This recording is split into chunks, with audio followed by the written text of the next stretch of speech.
lady, gentlemen, and anyone else out there watching. We're live Monday night, OCR TV, bringing you all the action.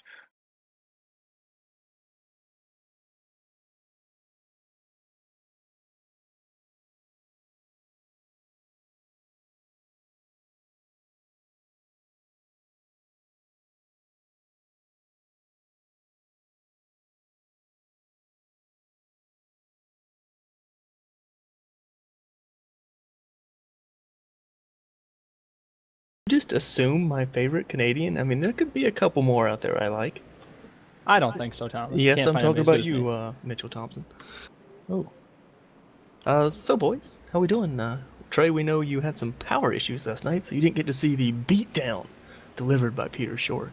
Well, I figured he's going to make short work of the field last night, so I probably didn't miss much.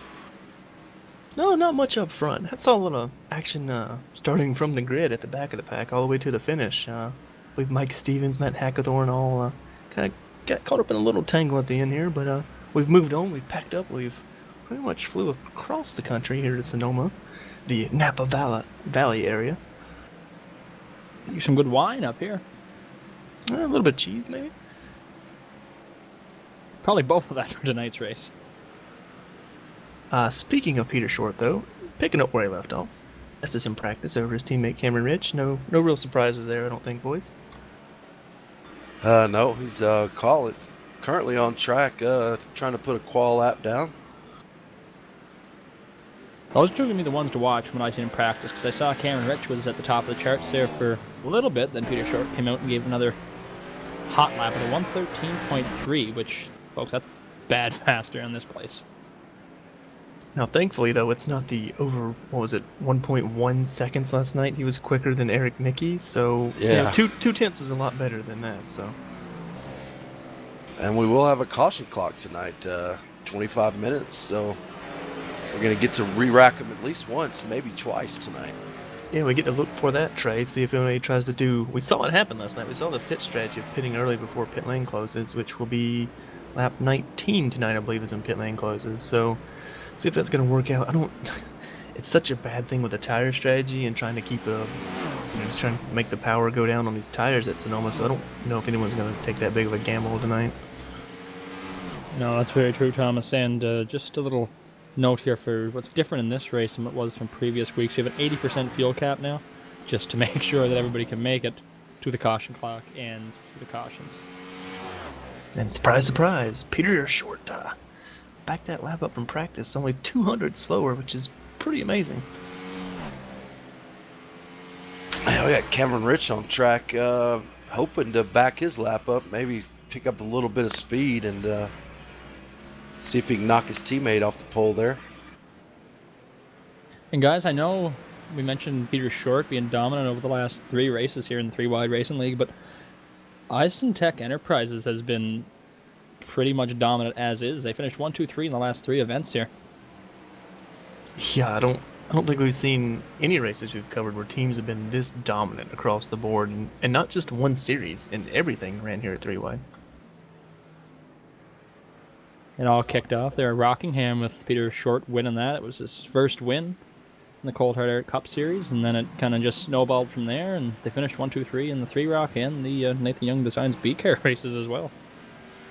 Well, Cameron Rich didn't have anything for Peter Short there, about 3 tenths, a little less than 3 tenths slower than Peter, but his teammate Drew Eisman slides into P3 as well, though. That's a 1, 2, 3 again, Matt, just like you were saying. Asking it shall appear. Little bump for Sam Close there, P5 in practice, currently sitting P4. It's the first of the 3 OG cars, and Nathan Velez, we saw him make a rebound last night. Trey, he got in trouble early at Road America and kind of rebounded, so I'm hoping, well, he's probably hoping that he can keep it clean the first stint and see if he can stay up front instead of having to try and drive through the field again. A new name here in 3-Wide Racing League that we noticed is going to be the 65 of Travis Bennett. I believe he's running for Pilot Performance Group with Chad Brown. He qualified P12. They're the 116.1. 116.3. Yeah, we saw him last night run under that same team for Chad Brown. He turned a few heads, I think. They were kind of looking to see who this new guy was. I believe he's only going to run the road races for the pilot performance group there. So I'm just trying to maybe shake down the team's equipment here. And we know Chad, he's made no bones about it. He does not enjoy road racing. So smart move to bring in someone who does and kind of get your team some good finishes here.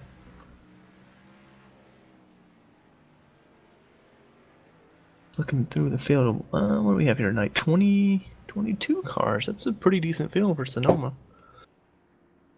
For sure, and I know a lot of the guys that do this NASCAR type, like Cup Car, Nationwide Car, or sorry, Xfinity Car races here on iRacing, don't typically enjoy the road races, but you get a few of them that do, like Peter Short, Cameron Rich. They clearly have something figured out here. They were quick in all of the road course races, I believe. Now, I know Trey had his favorite car track combo last night. I gotta say, this is my favorite NASCAR car and track combo. I don't know what it is about this, but it's just, it brings out such a technical racing. You just have to hit all your marks. You can't mess up one little bit here in Sonoma. Nothing's gonna help you. Grass and grass and dirt just inches away from the side of the pavement, and uphill. You know, Matt, we talked about it before. The braking zones. You got a hairpin. You got rolling hills. You got fast S's. It's just kind of all together. Yeah, definitely. It's a tough combo to master, especially with these heavy stock cars. It's hard to get rolling through that hairpin. It's hard to go down the hill and get slowed down, and even going up the hill, you start to lose traction on the back tires. Especially with tonight, we have a fairly hot room for this kind of weather. It's a 96 track temp, so that's gonna be pretty hard, and it's gonna be pretty slick for a lot of these guys. I see a lot of rear tire spin coming like on gas. Yeah, especially coming out of that hairpin, it can get a little bit dicey, especially as the tires wear. A little hairy, would you say there, Trey? Yes, it could be very hairy. I'm gonna say up the hill. Let's see. I'm trying to picture my hair. You have 1, 2, 3, 4, 5 complex up through the hill with the blind corner over the hill, Matt, that you so much love since you can't see what's on the other side. I think that's where we're gonna see a lot of trouble tonight, because you're gonna come over the hill and you need the car to set pretty straight. Otherwise, you're gonna end up in the dirt or spun around. Yeah, and as you said, there's no visibility coming over there, so especially when there's a car spinning, you're kind of along for the ride if you can't see it. Pretty amazing that 21 out of the 22 cars actually took a qualifying lap. You don't normally see that. Those guys kind of will ride around the back and not really worry about the queue, but they at least want to get a lap in. Yeah, Chad Brown's the one that didn't take a time, and as you said before, Chad does not enjoy this turning right. I think it's more impressive too, because you cannot get a 1X for your qualifying lap to count, so everyone kept it clean at least for one lap. That's gonna be a big thing too, Thomas. Is if you don't keep it clean, you're gonna be into the dirt and the grass, I guess is what you could say, on the sides of the track, and you're gonna drag that all across the track, and you re-enter. So.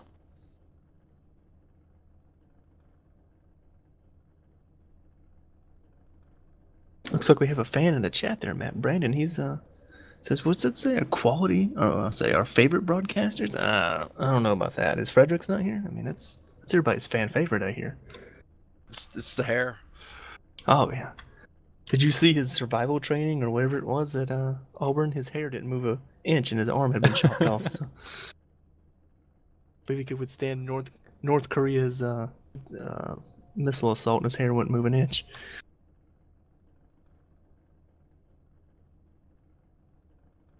But back to the action here. We normally, I was gonna say, Trey, we normally try and say who's gonna win the race. We kind of know, judging off what we see in the road races, who's probably gonna run up front. I think we need to pick who's gonna be our surprise good runner tonight. Well, I'm looking for my surprise good runner tonight. It's gonna be that 65, a Travis Bennett. He likes his road courses, and he's not too far off pace, and we have a lot of laps here, 55 tonight, and I think he might be able to get it done, pull up around, hopefully to the top 10, maybe sneak away to the top 5. You know, Carlos Acosta ended up with a fairly decent run last night at Road America, so, you know, I think Carlos Acosta will find his way up there into the top 10. He was very proud of that run too, as he should have been, Trey, because he didn't have a scratch on that car, which is pretty amazing considering so many carnage we saw at the end of that race last night. I'm gonna say he's not really. Yeah, I'm gonna go back here. He's been on and off in these road races. We've seen him have some speed, but then also make a few mistakes. So he's gonna need to clean his racecraft up to get to the end of this one. But I think Mike Stevens is gonna be top 10, maybe a top 5 car if he can catch a couple lucky breaks. Can't count out Johnny Thomas either. We've seen him sneak up and steal a few finishes here. Yeah, that's the thing about going to road courses in oval series. Usually, if you could just keep all 4 tires on the gray stuff, you can end up with a decent finish. So I think keeping it clean is going to be the key. Without a doubt. Something we need to look forward to, well, not look forward to, or keep an eye on, is the restarts here tonight and the start, Trey. We know it's pretty easy to change lanes at this kind of track, considering it's pretty much an arc from once you get out of the hairpin to get into turn 1. You want to set yourself up for a good entry into turn 1, but if you start on the inside, it's really hard to keep that car pinched down and not change lanes. Yeah, as we've covered in other races. I was gonna say we've seen that before, and that's gonna be a real tough thing. And the other thing that I know on road courses, especially with these cars, is once you kind of get out of rhythm, you miss a corner, it kind of snowballs from there, and you just gotta try to get your bearings back against about you and try to bring back the lap a little bit. Yeah, you just keep it from snowballing is your biggest thing here, Matt. If you miss one S, you're pretty much gonna miss all of them. But if you can keep it on track and not throw any dirt back on the S's for your competition, I think would be appreciated by everybody. But just once you make a mistake, regroup and don't try and compound that mistake into a DNF or just a bad finish.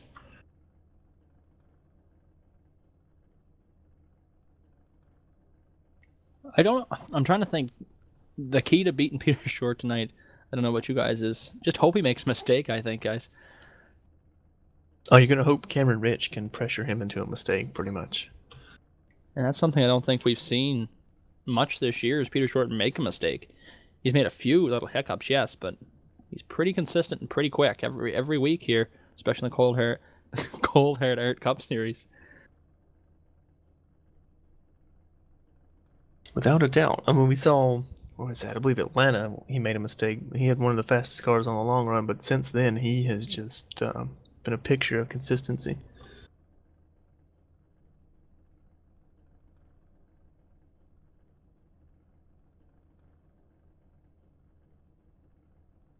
Yeah, Well, so boys, got what, a minute and a half until we start gridding. Let's if we make that long, tedious pace lap around here, another one of those tracks where iRacing has not figured out how to start you in the back of the track and not make you do an entire lap around here. I was So just get looking on at the that points. iRacing. Sorry, Thomas. Just looking at the points here. I'm kind of surprised at this. Peter Short sitting P7, tied for P7 with Corey Lindsay in the points. Yes, I know it's just starting out early. I mean, we've only had 3 races here for the Cup Series, but I kind of expected him to be up higher, just the way I seen him perform. But I guess you have to put her all together in most of the races and get her done. Well, if you remember, they didn't have the best performance at Daytona, and like I said, he wrecked out in Atlanta, so you're looking at 2 pretty much DNFs. Yeah, that's true. I know he turned back around and won, but one win doesn't settle everything. It does get him in the chase, so I guess that makes you happy. But yeah, he's got a lot of work to do to keep the momentum rolling in that direction. But judging by the way that team looked at Rockingham, which is probably one of the toughest ovals you go to all year, they're looking pretty stout. I say that going to Bristol next week, so I don't know. Maybe that's the toughest oval you go to. Yeah, you could get Depends who speed you at any ask, I corner. guess.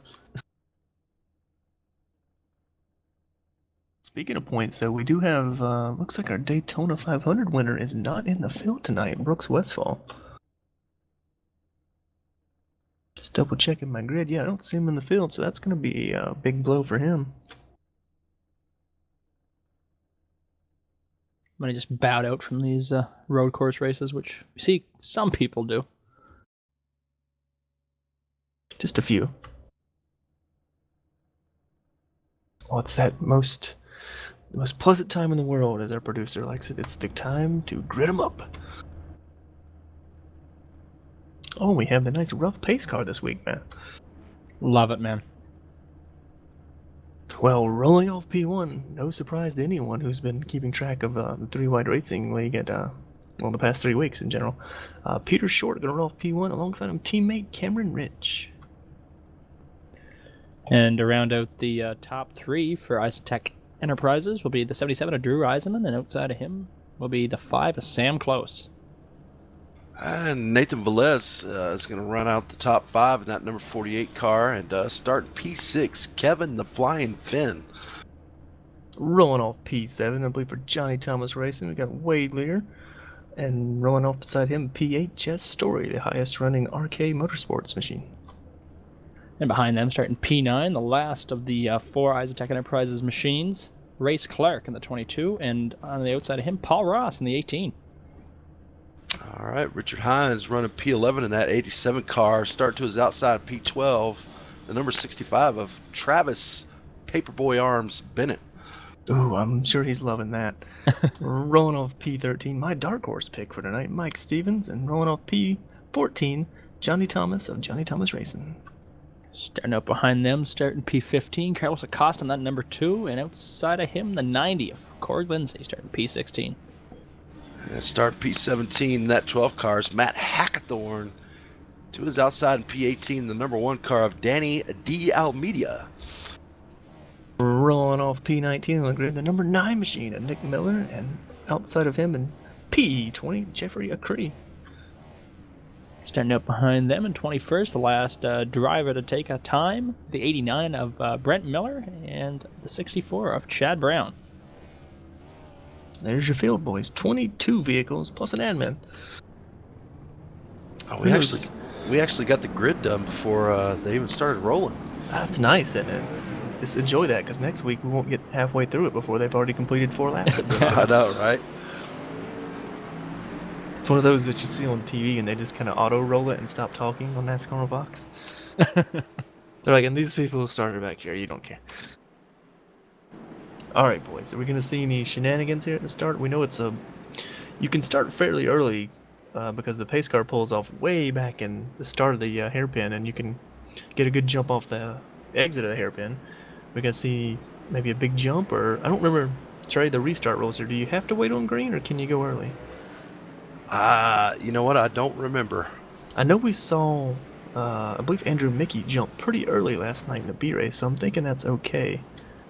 If I'm Peter, I want to get far away from the Cameron as I can, and jumping early is about the best shot you got. I think they'll just be happy if they can make it through the pace lap without rolling somebody over.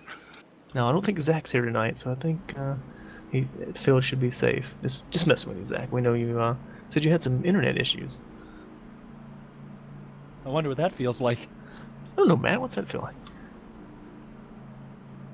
Not good. Boy, that is a lot of cards coming through the S's. It's kind of intimidating to watch, is it not? Makes you really nervous when you know if you drop one wheel up front, you get a good chance at just getting steamrolled through the S's. Yeah. And the biggest thing is making the first few corners, and it's going to be tough, too. If you're side-by-side, there's not much room. This pace car dives through the wall. That's interesting, iRacing. Okay. Peter Short giving his teammate plenty of room up there. And let's see what he does here. He's going to bring him down slow. Ooh, boy, that's going to be a big pile up in one then. Yep. Big jump. 17's going to get rolling, though. Wow. New leader already. Ooh, 33 already squirrely. It looked like he might have spun his tires a little bit on the start. Almost like he may have started in the higher gear tray trying to avoid it and just couldn't get going either. That's quite possible. Starting to file out here. 65 trying to spin it, and the Ophir Wade Lear side by side, and they totally going downhill now. That's impressive, boys. Like we saw one vent fender through all of that. I mean, that's the toughest section of the track, uphill side by side. Curious to see that start, if that was calculated or not, because it kind of seems, I mean, Cameron Rich just drove right around him. Ooh, Jeffrey Cree gets a little bit loose back there near the back of the field. Gathers her up. Now, you know, Matt, you have your strategy plan. All right, I'm on the pole. I'm going to get the jump. I'm going to set the pace. Well, that just went out the window. Yeah, you're now in catch that guy in front of you mode and try not to rough it up. As I say that, Peter Short is onto the back bumper of Cameron Rich. I'll say he's there. Knock.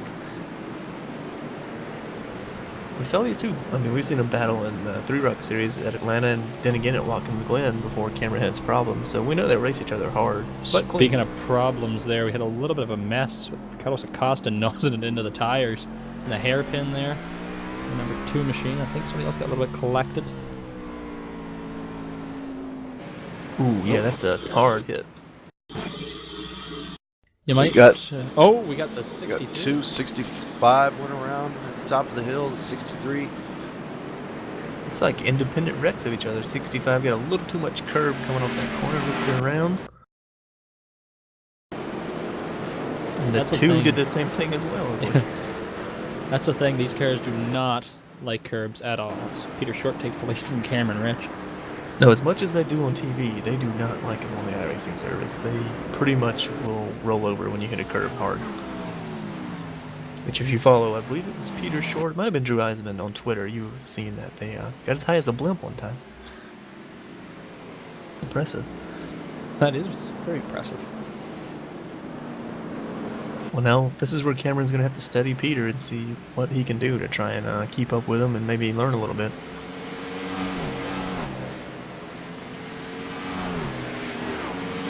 Travis Bennett just makes an aggressive move around the 9, getting into the hairpin.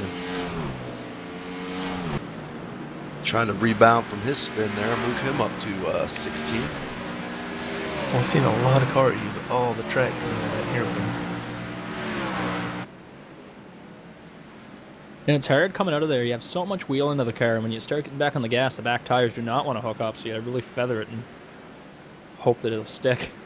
Yeah, it's a first gear corner too, Matt. You know, it's a gear you don't often hit a lot on road races, and you get down that low and get that much power, you get over 700 horsepower in these cars. So when you light them up, they're gonna definitely not have the traction you want. Especially you start getting 5 to 10 laps on these tires, and it's like we discussed earlier, it's going to get hairy coming out of there. Yeah, you don't gain grip in these cars, you only lose them. So if you're used to driving GT3s or something where you get faster and faster as the fuel burns off, not the case here. You're going to probably lose second, 2, maybe 3 seconds, depending on how bad you are with tire wear.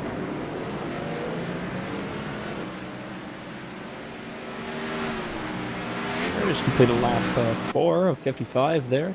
Cameron Rich and Peter Short ran almost the same lap times, 4/10 the difference. But that's not much here on a road course. The 2 around again. It's not the start of the night he wanted, I don't think, Trey. Definitely not. That's an odd place to lose it there in his number 2 modified machine.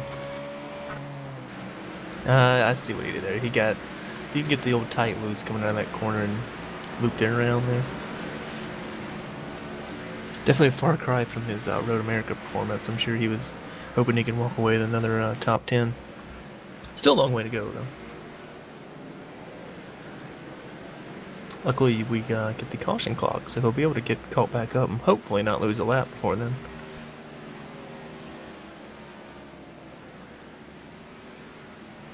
Looking at Mr. Sam Close trying to hold off the hard-charging 14 here. Mr. Kevin Finn kind of caught me off guard there. He's in a different paint scheme this week, boys. Looking pretty good and looking advanced position to P4, I think, too. Yeah, he's been able to pick up one spot, move him up to 5th.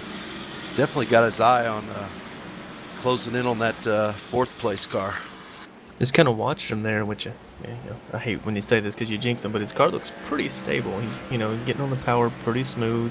Not seeing a lot of tail happiness there when he gets off the corner, so he's probably trying to conserve his tires and then make up as many spots as he can here. Catch the old Isentech train up there in front of him. They're closing in there in that 77 too. Yeah, he's running decent. Let's see, a 15.9 last lap. That's a little off the pace. Maybe trying to save his tires, maybe, Thomas? Possibly. Could have just made a mistake and lost a lot of time. Matt, one missed corner could be half a second here. Very true.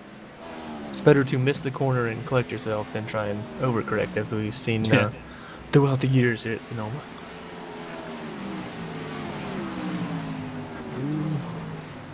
I think Kevin Finn might be trying to set up the 5 Sam close here into the hairpin, but he falls a little bit too far back.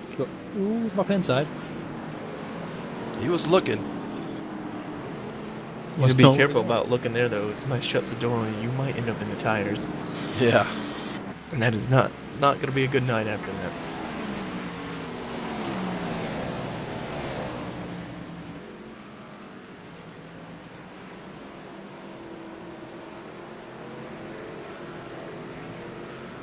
I tell you what, I guess it's not a surprise, but Peter Short is set sail on the field. He's opened it up to over 3 seconds over Cameron Rich, and you know what I noticed, Thomas? He's just running consistent times, lap after lap. So he's definitely on track and hitting his marks very well. I mean, he ran a 14.1 to a 15.5 last lap for Cameron Ridge, so this kind of crushes you to know he can just, at a whim, pull out over a second on you. But that's what we saw last night. He was consistent, never really made any mistakes. I think he walked away with Road America on 1X, so just, going to march his way, I guess, to the first caution clock here and do what he does and pick up those points.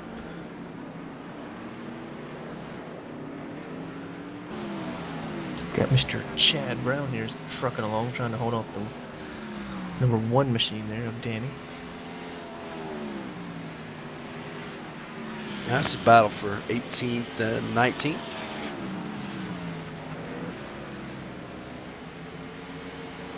Jester, Wade Lear, battle there, starting to shape up too. Coming up here into turn 1. Starting to hot up, Matt? Hotting up just a touch. Got Paul Ross getting his note in here too. I haven't talked much about him. He was kind of quiet last night as well, just kind of slowly marching his way up here, biding his time, not trying to over-abuse the car here. That's going to be the main thing. Keep the back tires on it, because you need those to get any kind of forward bite.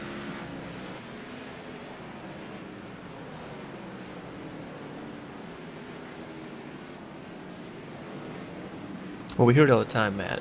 Don't race yourself, race the track. I know it's kind of a cliche thing, but this is a track you have to do that. If you try and start trying to drive above what you can in the car, it's just going to end in heartbreak for you. For sure, and on road courses, that's paramount, because really you're racing the track. You have a couple cars, you have a chance to pass, but the track is the one that you ultimately want to beat to make sure you don't end up in the tires over there somewhere. Ooh, Wade Lear locks him up big time. Might there. cost him a spot to Paul Ross, though, if he can get a good jump out of the hairpin. That's a little close. Just a touch. Lots of tire smoke came up from that 03. That is one of the best updates iRacing's done, is allow us to see the tire smoke from opponent cars locking up. It's kind of nice to know. You can see it maybe in your rear view going, oh, well, that guy's not going to stop. Oh, wait, there gets wicked loose. He's off into the dirt now, and Paul Ross moves up P8. Yeah, gonna give that spot over there. Now we'll see if he can rebound from that, not overdrive the car, and try to gain back on the 18 of Paul Ross. Give a little breathing room for Jeff's story there. Meanwhile, while we were watching that battle, we did have Kevin Finn get around the 5 of Sam Close, who is now being hounded by the 48 of Nathan Bliss. Well, he was till we got to the S's. Never fails, Matt. Never fails. Well, we might have him set up here for the hairpin. We'll see. A good run off there, maybe? No, I don't think he's close enough.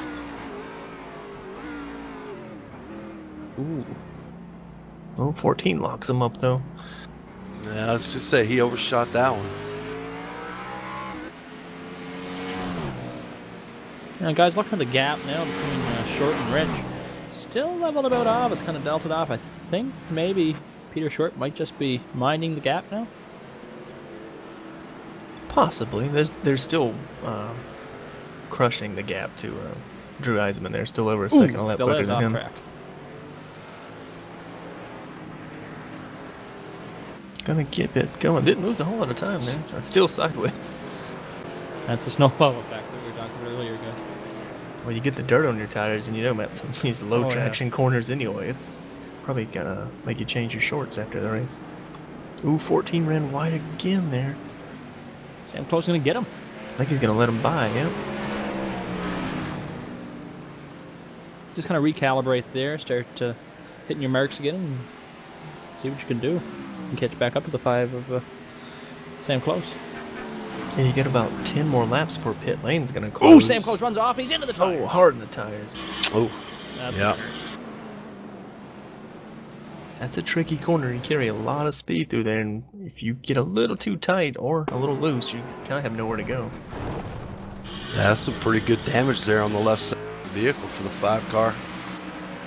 Looks like he got that evil wiggle coming into that corner, just couldn't run out of room to catch the car. Yeah, that's a hard hit. Might have to probably nurse that one to the caution brake here.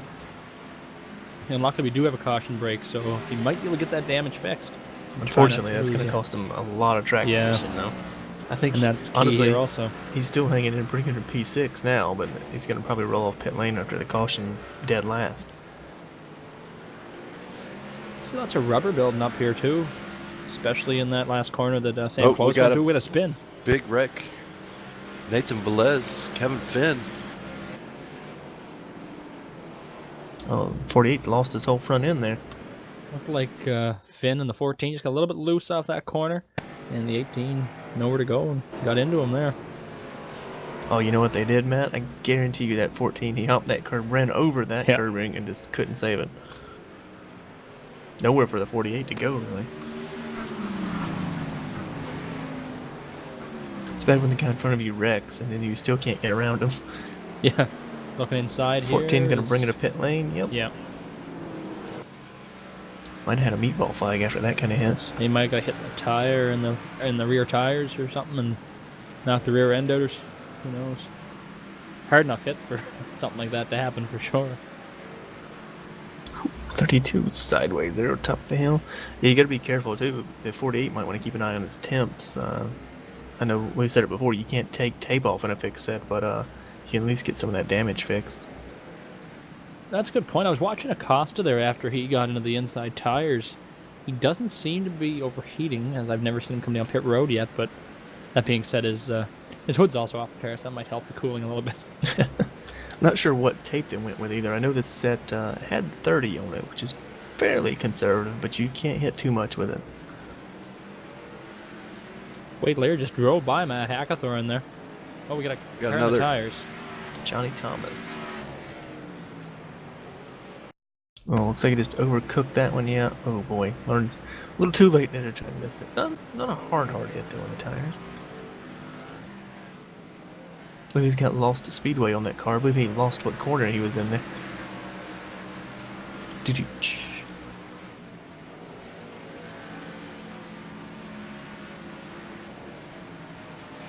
Paul Ross catching up to the 48 of Velez here, trying to get into P5, and we know Velez is quite significant front damage.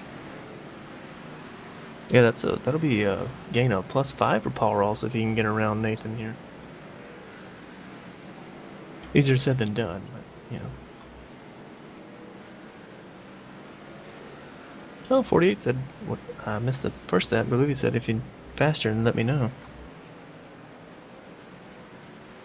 Ooh, as they're both sideways over the hill there.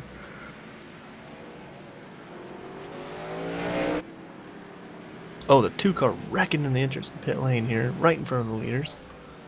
Gonna tow out to pit lane, probably gonna end his night. He doesn't. Gotta love those new cone physics. When you hit those, they go flying now.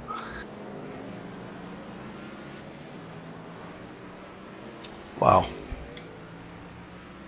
Definitely Trey, not the night he was looking for compared to last night. No. Just kind of shows you the night-day difference between, just because you can get a solid finish at one road course doesn't mean it translates over to all of them. You kind of have to carry that technique from track to track, just like you would on an oval.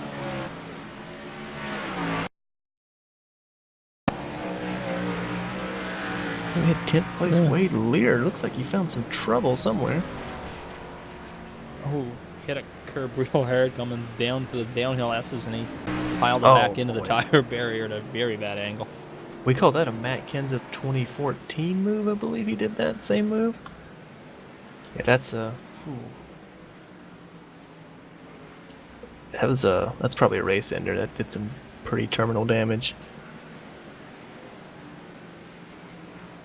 Whew, you hate to see that. He was having a good solid day up until that point.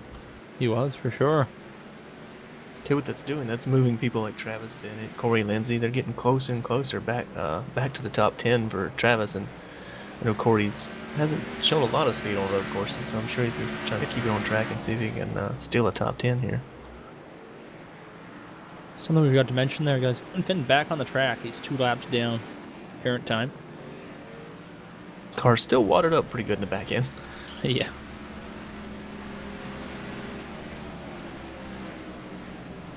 Yeah, he's been consistent, but this is definitely going to take quite the effort to overcome this one.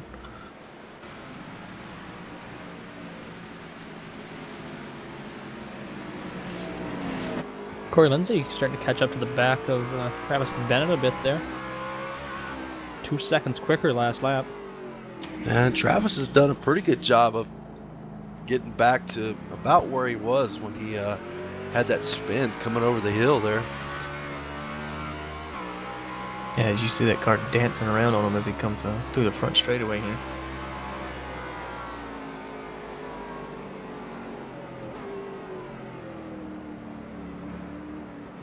Just trying to get a gap. The leader's still hitting 115s, but that's already, what, almost 2 seconds off the pace from what they qualified. So starting to already see that tire wear, and you've got 5 more laps before pit lane closes, which is kind of our gauge to roughly say, what, Trey, probably another 3-4 minutes. After that, they'll get your caution clock, roughly. Yeah, I'm looking at about 8.5 minutes until the caution clock expires. So yeah, that'll be close because you've got 5 before, well, 4-ish before we get a pit lane closing. So yeah, just gonna hang on to it for 4 more laps, boys. Ish. Carlos Acosta takes him behind the wall, calls it a day. I don't think there was enough resources to fix that car, Matt. It hit that pit wall. It's funny, the pace car could go through it, but you can't. I don't think that's fair, to be honest. No, that's a little trickery, those Germans.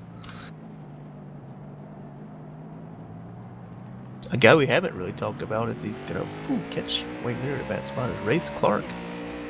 Just quietly running P8 tonight. You know, hasn't really made a lot of flair, didn't show a lot in practice, just quietly going about his night so far. That's what you want here. You want to be able to keep all 4 tires on the gray, as Trey alluded to earlier, and come up with a good finish. You could pretty well get a good, probably I'd say top 10 here, just by keeping the car on track.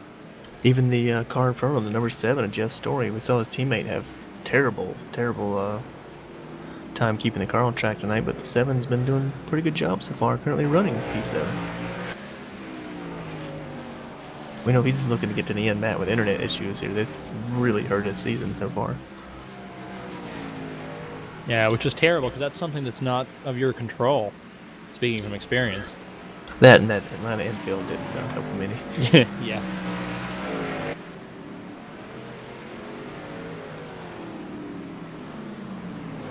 Do have Peter short lapping. Who's he got around Chad Brown? Gets got around Danny there. Gonna set his sights. Oh, we got the 9 car around to the S's. And the leader coming up right behind him. Yeah, he's gonna yield way.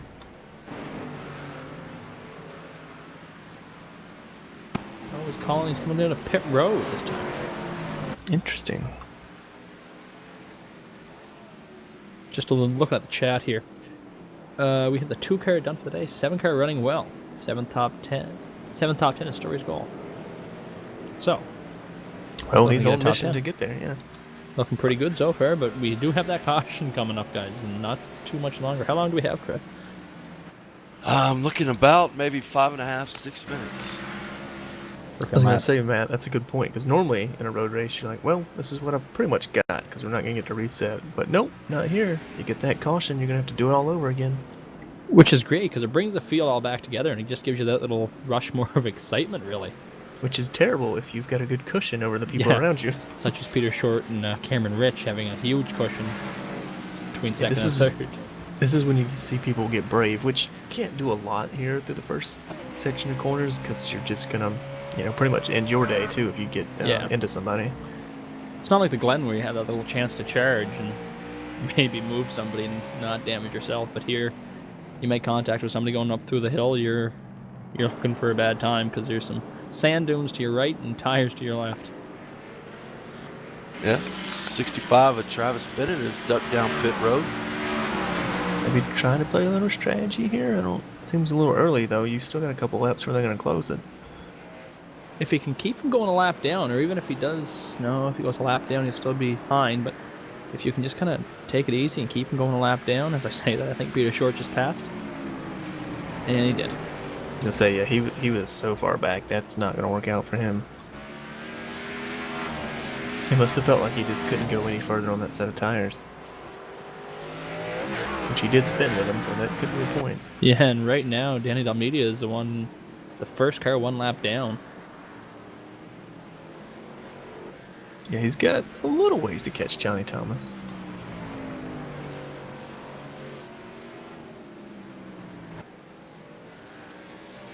Johnny about, what's that, a minute 3 behind the leader, so yeah, he's got a few amount of seconds there before he puts another car lap down. We're working on lap 18 here, coming in 19, so pits will be closed next time by.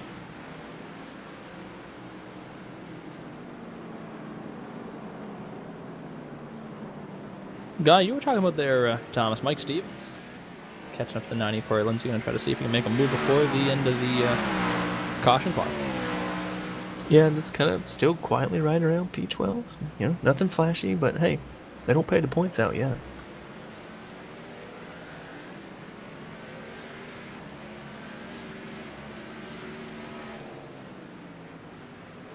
Something to note, too, we have not seen any shakeups in the top 5 as far as qualifying to race go. They've all been the exact same as of right now. It's almost like they were fast, and they've stayed fast. Oh, we saw this last night, though, too. The second segment, we saw a guy who, I believe it was, his name, David Wilson. He ran top 5 that first stint, had a bad pit stop, and came out deep in the field. Stevens, sorry, Thomas got a little bit sideways there. That was going to be a big moment, but he gathered her back up.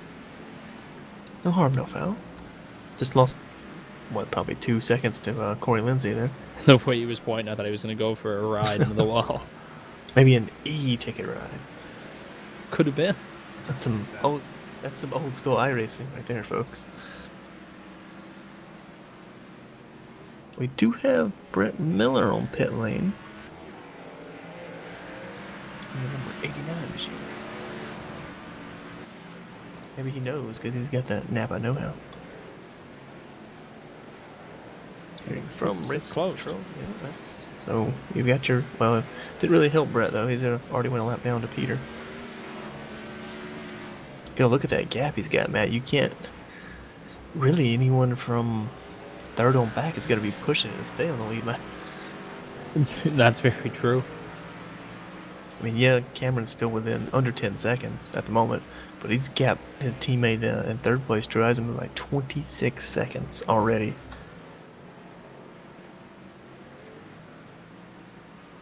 That's just crazy to think about, especially somewhere like Sonoma.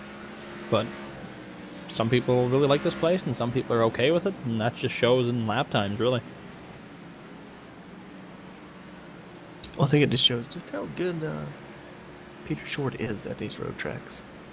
He's a threat for sure, and he showed that at Rockingham. All the Isotech cars are a threat pretty well. Yellow comes out. Yellow, yellow, yellow. Well, no real strategy here. You're going to come in, take 4, fill her up, and do it again.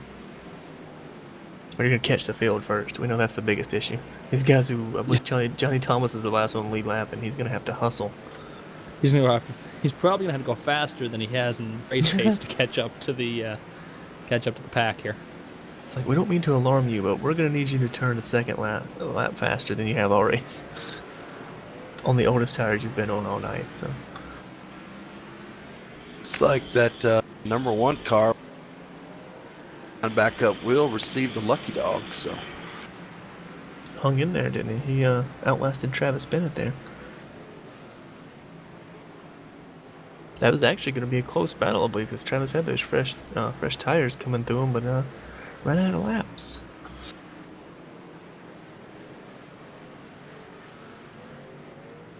Now, if you're Travis here, I'm assuming you're going to take the wave around just to get that lap back.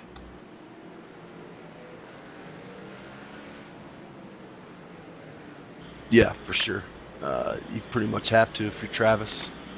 Oh, look at the 63 off-road under yellow here, trying to catch the field.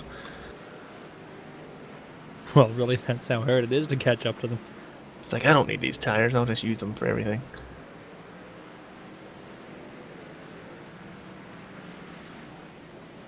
Not to alarm anybody, but Peter Short's just about to go down pit road here. I was going to say, he's already coming to pit lane, and the field's still coming to the top half of the course.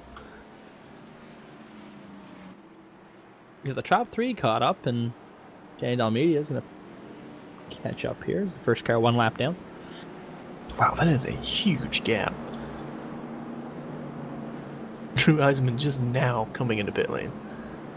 I think you could have the worst iRacing pit stop of your life and still maintain a top 3 here. I'm looking at you, Thomas Fredericks. Too far right? Too far back? Too far forward? Oh man, I can't get in the box. There's a big gap between Peter Short and Cameron Rich, so I don't think we're going to have much of a shake-up kind of pit road, but we'll see what happens. You never know. You get one of those world-famous 15-second iRacing pit stops. Yeah. They dropped the right side tires pretty quick. I don't think that's going to happen this time. Yeah, I think he paid for the A crew tonight. Oh yeah, without a doubt. That was a good pit stop from the 33 machine, but I mean, he really didn't need a great pit stop there. Now, we talked about the 5. Remember, we saw him have that contact with the wall, and we thought, oh man, he's just going to have to hang on and see what he can get into this segment. P4. But he's still going to sit on pit lane here a little bit and get some damage fixed, it looks like.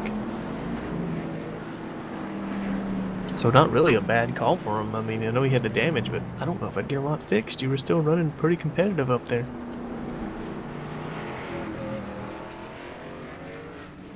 Nathan Velez still out here. Paul Ross still sitting P6. Jess Story, Rice Clark. What else do we have? Matt Haggathorn, Richard Hines, Corey Lindsay, Mike Stevens, Johnny Thomas. Looks like Travis did take the wave around. I mean, as you said, Trey, the 1 car got the lucky dog. So going to put a whopping 15 cars back on the lead lap. Right now we have the 83 of Johnny Thomas still on pit road getting serviced. I don't know if he's getting damage fixed or what. He just pulls out now. Once again, they better hurry, because the field's coming to the entrance of pit lane. Yeah. And the 03 of Wade Lear was also on pit road for an extended period of time. They're both out. Looks like the 89 probably going to take the wave around as well here.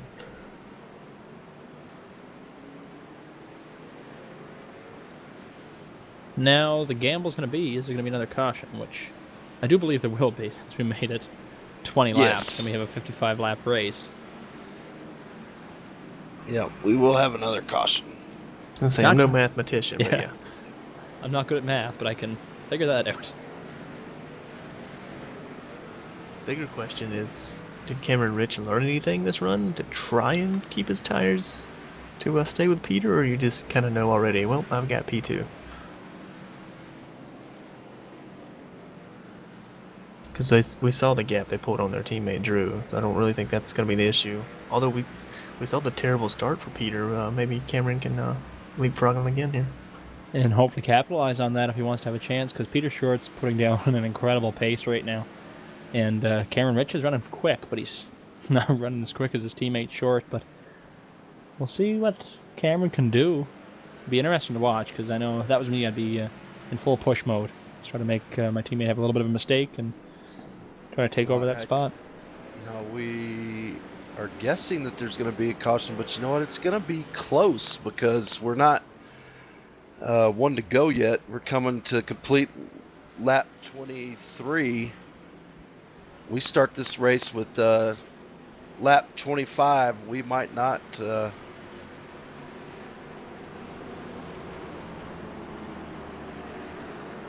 you're saying it's close, Trey? Yeah, it's going to be close. Well, I'm sure the boys over at Eisentech Enterprises would like to know. Oh, it's really going to be close now when they throw another yellow. Green's delayed. Oh boy. Yeah. Trying to get the whole field caught up, I believe. Yeah, wasn't caught up. Johnny Thomas, Wade Lear. We have Travis Bennett on pit road right now. Now, I'm not sure about that call, boys. I don't believe a wave around is allowed to pit. I don't think so either. At the one car, but he was the lucky dog, if I remember correctly. Yes. So I don't know if the admins are going to look at that or not. I'm no tattletale here, but Matt Kingston is. Well, it depends. If they give me a position on track, I'm telling you. Don't trust me. Any competitor will say that. We've actually got other cars on pit lane at the moment. I guess this is some of the lap down cars that just got called up to pit. Good lord. This might mean we won't have another yellow, because they're starting to wind through laps quite quickly. Yeah, that little gap probably destroys it. You don't get a reset on the clock until they come to the green. Yeah. So that's going to be And interesting again- because that's going to set you up to have to pit under green I probably. was going to say, that's going to bring you to a green flag pit stop, because we only have 80% of fuel in these cars, guys, and I don't know how close they were there, but Well, if you're a betting man and you're betting that the caution clock won't expire before 10 to go, do you maybe run to your window and duck in and short pit? I would.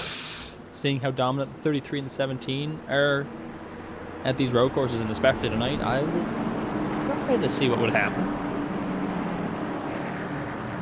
That's a big gamble though. If you Might short serve. pit, you're probably not going to take tires. That's true too. And the pace car is off. See if old Peter Short can get a better jump this time. Things might get a little bit crazy here this time, guys, so hang on. Still bring him down slow once again. Green's out. Well, 17, trying to stick with him sideways though. Spinning those tires. I made it through 1, 2, 3, and all those sections of corners last time. Let's see if we can do it again. 48 Velez makes a move on the 18 of Paul Ross, but him at P5 after that start. Got Hackathon and Race Clark. 12 and the 22 running side by side, coming up through the S's, and they're gonna make contact. That was almost gonna be a heartbreak for one of those two. Ooh, don't hop the curb there. Still side by side. That's a tough place to be side by side. I don't know a good place to be side by side around here, Matt. I don't think there is one. Maybe on the drag strip. Yeah. Oh, 12 cars sideways. Gotta keep it on the wall. Whoa, that was close. Well, we don't call him the Saw Man for nothing here.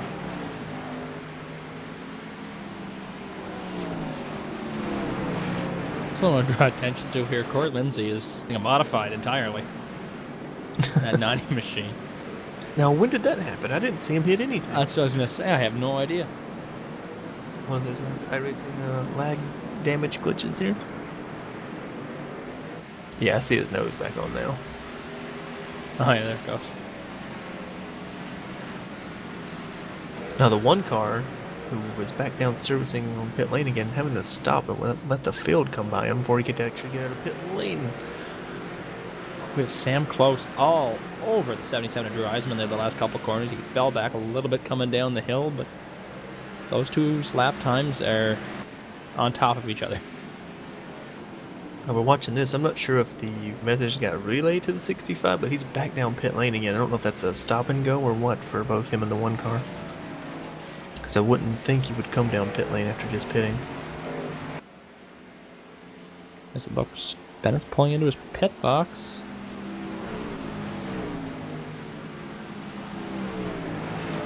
I've heard anything. Service. Yeah, I've heard anything over the race control radio, so I'm not sure what that is. You would have to think it'd be a penalty though. Go, we got the 12 sideways to the S's. Wow, what a save. Oh, not saving it behind him though. Nick Miller hard in the tires. Number 9 car looks like he's gonna wait here and they're gonna get it going again. Trying to. Oh, we also have, it looks like the 89 off in that corner as well. That's the popular corner tonight. Calamity Corner, if you will. Yeah, we might just have to set up a date there, man.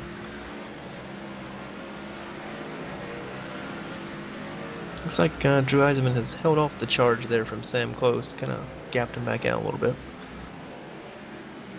You know, Eisman must want to get another 1, 2, 3 here and make it. What did this? 4 races in a row? Well, we heard him last night. He wants to be number 1, though. I'm gonna have a hard time doing that tonight, though. Yeah, for sure. Peter Short's looking for 2 in a row for the Cold Hard Art. Okay. For the Cup Series here in 3-1 Racing League, and You hit it right, Cold Hard Art. well, that's a first. Now, I know my eyes aren't deceiving me. I know that 48 does not have a front end on that car. So, it's doing pretty good for the lack of downforce he has. You don't need that here, Thomas. Well, clearly not. Peter Short just ran his fastest lap that last time by at 13.8. Just following up here in the 9 of Nick Miller, yet another moment coming down to the S's. He pounded the inside wall and tore the whole front end off, but then he's back off track again through the bottom part of the S's. So when it rains, it pours. Oh, and he's he gonna drove flip. it. Oh my God! 9 The car 9 of flipping Nick over Miller the had a track there. Major Wow. moment. He blows his motor. I think a throttle hung there, Thomas and Trey. I believe he was practicing for the X Games coming up here in the summer. Travis Pastrana, if you're watching, this guy needs to be on your team. I think that was intentional. No, Trey, that was a throttle hang. Yeah. It was hang throttle so I can get the heck out of this race. I don't think I've ever seen a car do that here in Sonoma. I didn't know you could flip through there.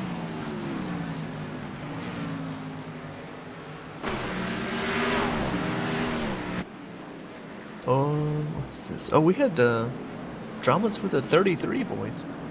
Our Oh race my. leader. Oh no, what happened? Now, what did we do here, Mr. Short? Oh, top of the hill.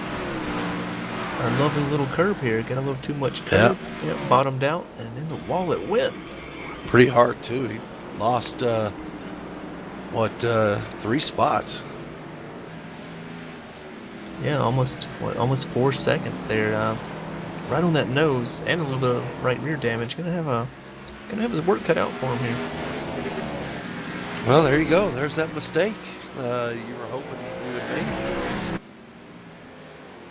Let's see if we can make short work of the field here, boys, and get back to the lead. Yeah, update on 65 as well. He's sort of behind the wall, so whatever happened there must have been terminal. Might have had his girlfriend tell him, get off that computer. Paperboy arms couldn't handle And the that wheel paper any route's longer. probably got to start getting packaged, I would assume, right? Now here's the question. Is Peter Short going to overdrive the car to get back to Cameron Ridge? That is a possibility, but I think here you're going to see him just kind of clear out and kind of calm down and get his eyes back on the prize because he knows he's the fastest. I say that he gets sideways into the hairpin. He knows he's the fastest car. He's just got to keep his 4 tires under it. He was the fastest car. I don't know if it's going to be the fastest car now after taking that shot. Be interesting to watch here for sure. He's Sticking under his teammate there. drives by him. Yeah, he actually did run quicker than Cameron Ridge on that lap. So. Yeah, he's running 2/10, but still, that's 2/10 making a pass. yeah. Well, it was a rare mistake, but you know, he's gonna keep doing it if he keeps running over that curb. I can go ahead and tell you that. The top of that hill, that is not the curb you want to hit. The car runs a little low to run over it. Almost like I have personal experience with that, Matt. Some say you would. Almost like I know how that setup was built to run over curbs. Not well. Nobody's wondering back watching at home. No, it's not built to run over curbs. It's just not a McLaren Honda.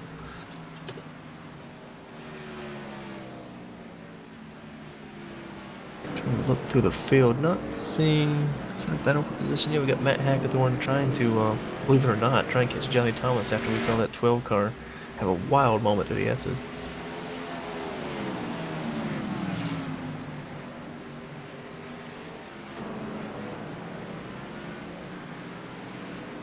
Yep, gonna let him go there. We know Johnny Thomas, smart racer.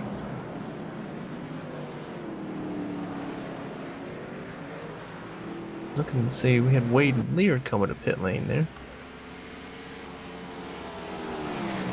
Did he get back on the lead lap through that exchange? Wade Lear? He did not know 2 laps No, down. I'm showing him 2 laps. Boy, it's my dark horse. P11, slowly but surely. Of course, my dark horse is back in the holler. He was really dark horse. Yeah, somebody took the feathers off my dark horse. You guys gotta learn. Just let me do the picks, and you'll win 1 out of 500 at that pick. So. See the lap times coming across the line here. I think Peter Short might have closed in a bit that time. He looked like he was pretty decently quick. We had to bobble for Drew Eisman this lap as well. They lost 2 spots to Sam Close and Nathan Velez. That's not good. Trying to get another 1, 2, 3 for Eisen Tech Enterprise. Oh, he overshot turn 1. Really good save there. Well, I guess it's turn 2, if you're technically going to be the turnologist about it, but overshot that one, locked up, and kept it back on the track, but that was a good save. A turnologist. Yeah, you like that? That is I think you made that definitely one I'm going to have to write down. Right up there with DW. I was going to say. He's going to have his work cut out now, because Drew hasn't been super quick. He's just kind of been consistent with his 115s, 116s, and so has Nathan Velez and Sam Close, so he's going to have to work to get around him.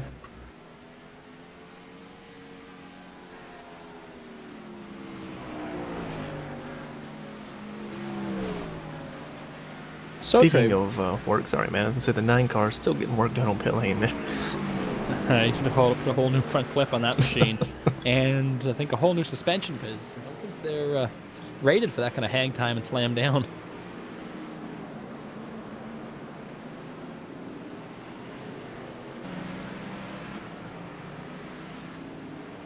Peter Short, a second, 1.2 seconds quicker than the 17 of Cameron Rich that lap.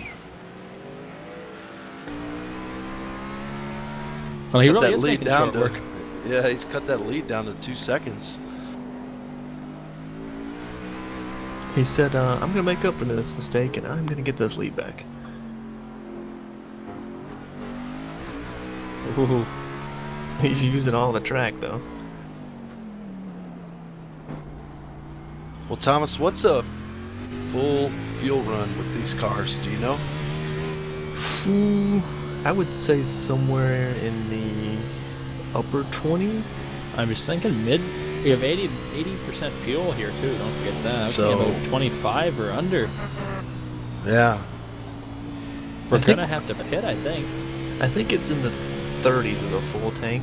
I remember when we ran here a few weeks ago, but like I said, 80%. So you're in the 20s, depending on your pace and gear shifting and all that fun stuff. Speaking of pace, Drew Eisenman trying to make the move on Nathan Velez in the hairpin. He's going to make it work. So he's trying to get those spots back, move that 77 car back up to P4. It's a pretty paint job too. And that lap, even with that pass he made, he ran faster than the 5 of Sam Close. He's tracking him down quite quickly coming up here to the first corner.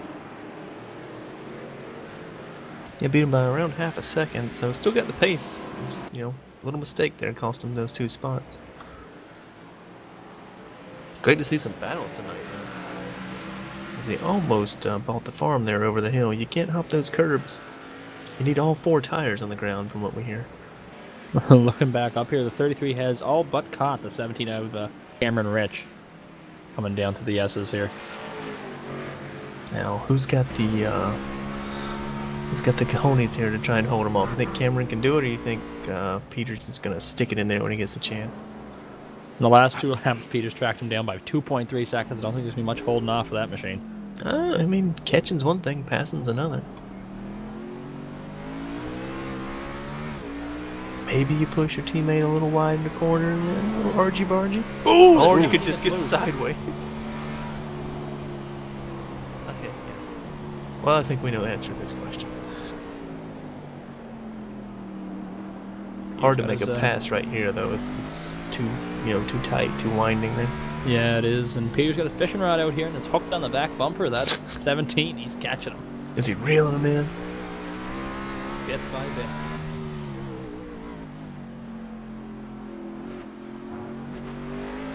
Little curb hop there again. Gonna have a good run into this corner, top of the hill. Outside move's not gonna work there. Might try for the undercut though. Nope, not enough power. I think his best move is try to set him up into the hairpin here. Try to outbrake him. Yeah, either the hairpin or, well, yeah, pretty much there, because you can't really make a move in these fast S's without causing some heartbreak for yourself there. If you get a good run out of here, you can almost get that pass pretty much completed before you get to the hairpin. Look on the outside. Little defensive driving there. Wow. Little Tony Stewart, Denny Hamlin driving there. Like I said, boys, you can catch him, but he's not just gonna roll over. Now they're catching up to a lap car, so This Right is there. things. See what he might. We saw him make that move on Drew there. He might set Cameron up for that turn 2 pass again because he's really good under braking in the turn 2. That's somewhere where if you're not, you're kind of just defenseless.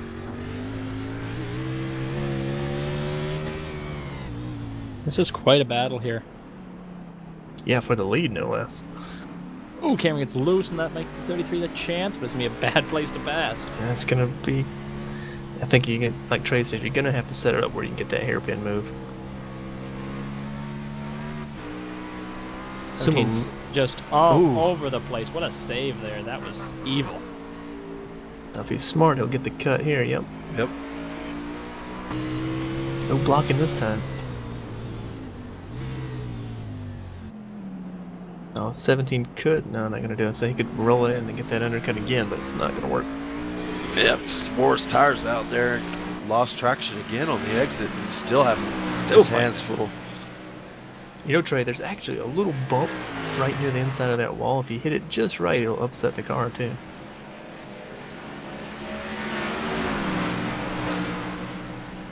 That Wow, 77 so- car, Thomas, of Drew Eisman is closing up on the Sam Close, trying to get back into that third spot. As Nathan Velez is hanging out there too, so So I'm impressed. They haven't really. He got around Nathan, but they haven't driven away, and he hasn't. I mean, he's made little inroads into Sam, but not a whole lot. Got a nice little battle here for the final step on the podium. And if your American viewers are unaware, the 48's around back there, so I guess we jinxed him. Good job, Trey. hi, sorry. Gotta get it backed up here. I'm only gonna lose what? Is it Didn't- 2, maybe 3 spots here? He didn't touch the wall either at all, which is, well, good because then the bumper bars would be off of it. You won't have a radiator left at that point. I'll lose one to Race, might lose one to Richard. No, gonna cut back in there. Ooh, Finally. Drew Eisman gets hot into the hairpin there and almost gets in the back of Sam Close. He's going to make pass. Ooh, makes it work though. Oh, I thought that was going to be the end of that. He came in there cooking. Gotta be careful too with the wheel hop. I know you lock the fronts up, but you can easily lock the rears up into that hairpin, and you're along for the ride then. Back to a 1-2-3 so far right now for Eisentech.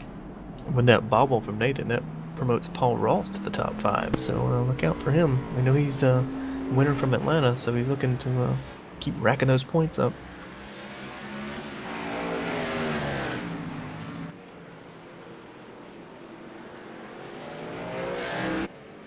Boys, Peter Short, he set it to kill after he got around Cameron. Already 1.6 seconds ahead of him. Nice little race for Jess Stories. Moved himself up to 6th place. Yeah, I believe he cycled through in front of Nathan there, so he picked up one more. I believe, was it Carlos in the chat, Matt, saying he was just looking for a solid top 10, and keeps it up, he might get a solid top 5.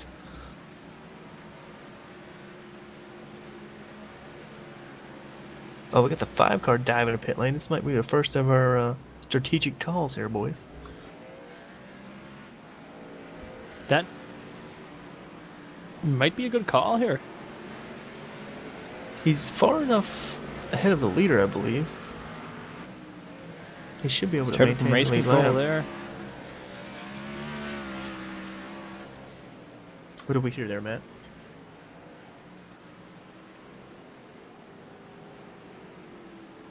Trey, you got your caution clock? Yeah. How many minutes we showing on that one? 6.5. Oh, So it's gonna be close. If they hit that, if the leader takes lap 45, and the time hasn't expired, the caution clock will turn off. So kind of thinking if you're Peter Short, do you want to play this back where you might want to start playing it back in your head to, I don't really want this caution to come out. Might slow your lap times down a little bit.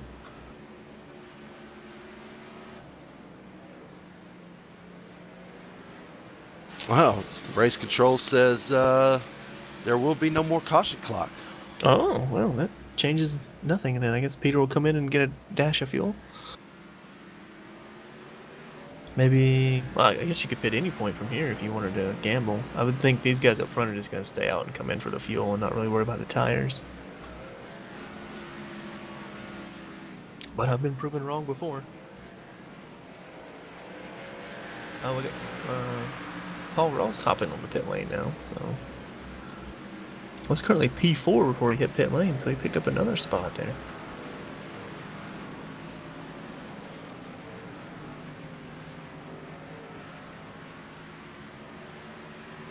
We've got seems like the never-ending battle between Mike Stevens and Corey Lindsay here for, well, it's for the top 10 now, so yeah, you definitely want to try and get back in that top 10 if you're Corey Lindsay. Actually, it cycled through. They're both in the top 10 now, so exchange of pit stops here. They'll probably cycle back out unless they can make some magic happen here. Well, Sam Close was able to get on and off pit road without losing the lap. So we'll see. Oh, 17 on pit lane, Trey. Yeah. Now this is early enough to where you're gonna want to take tires. You still have 15 laps left. That's a good stint on tires. So he's probably gonna, along with Drew Eisen, it looks like they're probably gonna try and undercut Peter here and get an extra lap of fresh tires. Not that it's gonna matter. We've seen him spin out and drive back to the lead. If that tells you anything tonight. Tell you what, you're talking about Sam Close. Paul Ross cycled back out right behind him. This is a battle for, I believe it would be probably be 5th once we cycle back through. 4th or 5th.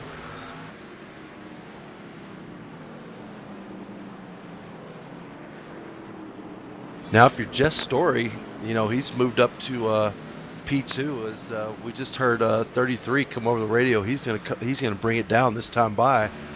If you're Jess Story, do you stay out, push it to the limit, and then just take fuel only? That'd be the only move, I think, Trey. That'd be a smart move, too.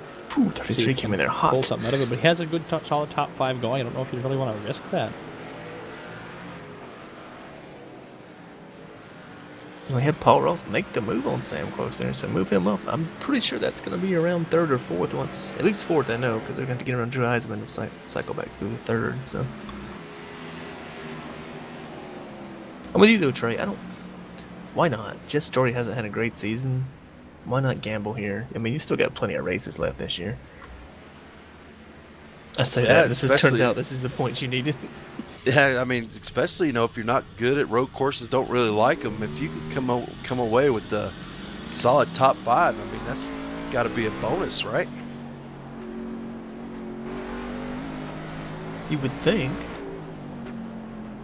But here's your problem. Look where Cameron Rich and Peter Short are. Yeah. So if you're Jess Story, you're not even going to maintain the lead here. You might lose this lap, I think. Yeah, you're going to lose it before you can even get back to pit lane.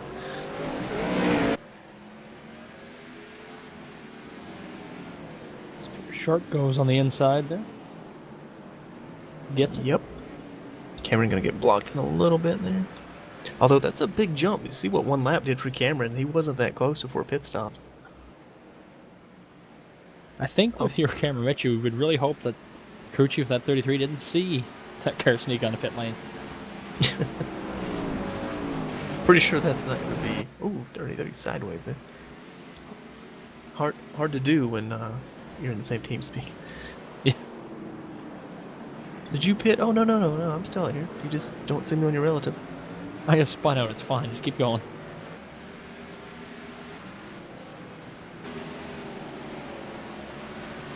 It tags a little bit coming to the start finish. Ooh, he almost gets in the back of the 7 there up the hill.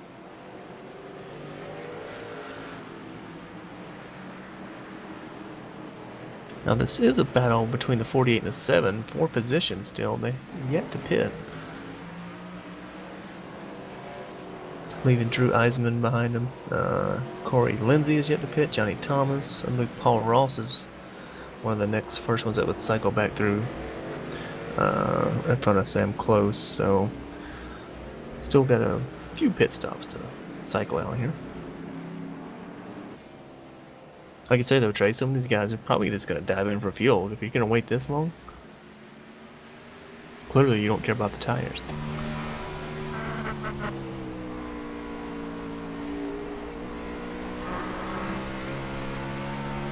The gap is kind of maintained between the 33 and the 17 right now as they come through the hairpin. It's not changed much.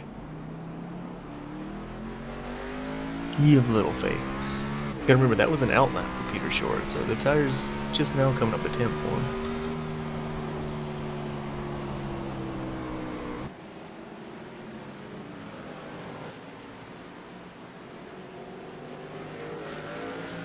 So race control just confirmed there will be no caution. So you got what you got. You got what you got. Well, what we've got here is still decent battle for the lead. I don't know if Cameron's got anything here. He's gonna have to channel his inner Jimmy Johnson and pull something out of pull a rabbit out of the hat here. I'm just gonna hope that Peter makes another mistake. I don't see that to be too hopeful at this point. Yeah, you're hoping it's a bigger one this time, so he doesn't drive back to the lead. 48's wicked loose. There's his bat. Oh, almost gets into one of Danny Namita. Boy, that was close. 7 calls. He's coming into pit road this time. Still, yeah, both him and the 48 still yet to pit, so it's gonna be see what they shake out here, see if they're gonna take tires or not. The 48 might need some after that moment. Now, I don't know about you guys, if I was the 48 and I saw the guy that was battling there, the 7 Jess Story, I think I'd pull her down. Well, I think you'd be wrong, Matt, because he stayed out one more lap. Yeah. Look, the guy has no front end. I don't think there's any strategy left in that car. You just run her until she blows up. Keep an eye on the 7 here, see what we do. Oh, the 7 missed his pit stall. And he's going to take tires. Oh, boy. Oh, boy. We need a gambler down there, Trey.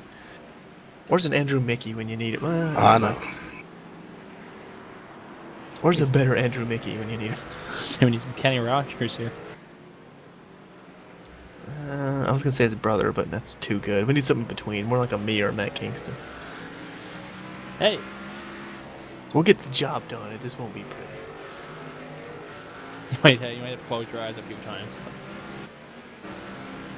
Now, correct me if I'm wrong, Corey Lindsay's still yet to pit. Ooh, Cameron Rich gets some close to Kevin Finn there. Sorry, Thomas, off of the hairpin.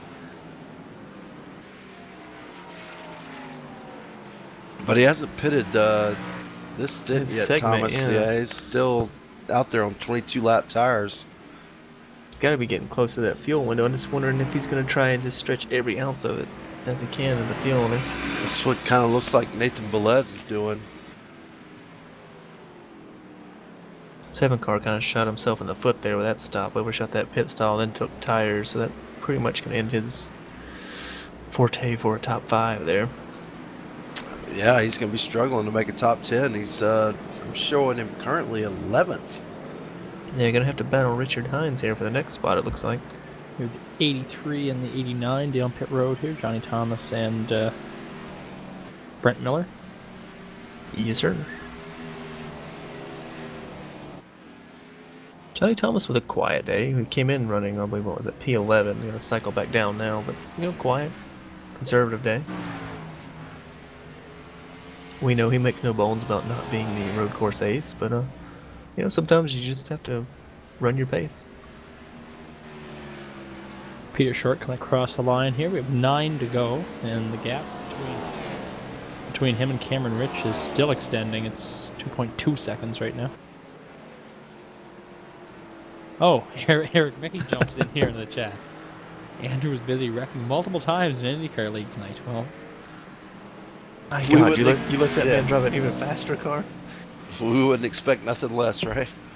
And we did have Jeff Story drive around the 87 Richard Hines there, so it's going to move him up to P10, back in the top 10 like he wanted. Oh, but it could have been so much more.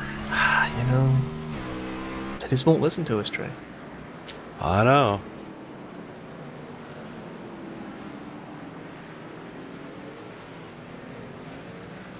I'm going to be interested to see what Nathan Velez does when he finally comes down pit road. Hopefully, he's just going to take gas.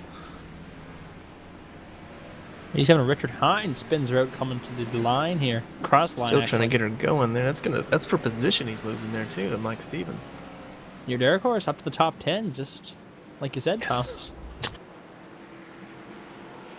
You just gotta believe sometimes. Now, granted, he was in the top 10 or 12 spot last night and wrecked on the last lap, so I'm gonna not, count my chickens yet.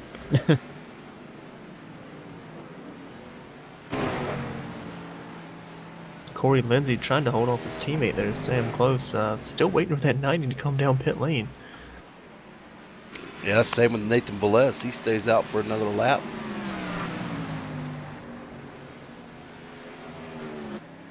You definitely can't take tires now. Looks like with the 90. No, Oh, it's gonna let his my. teammate by. I thought that was an over. I think it was just poking that corner in there from the angle I was looking at. Whoop!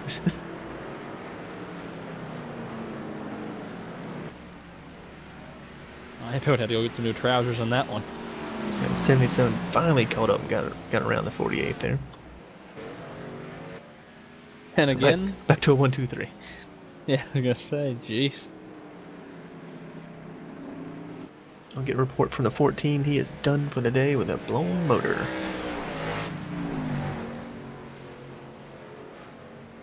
Or engine, if you want to get technical with it. The crankshaft came out there. Because we'll bring the fact up that it's an electric motor, not an electric engine, like a car engine. As our producer yells in my ear about the politics of motors and engines. Save that for a round table one day. All I know, Mr. Wendell James, is the uppy-downy bits are no longer going up and down. The up and downy bits. Oh my. You're just full of words today, Thomas. I can't take credit for that one. That's I a mean- Radio Le Mans exclusive to their Formula One correspondent when he talks about the McLaren engines.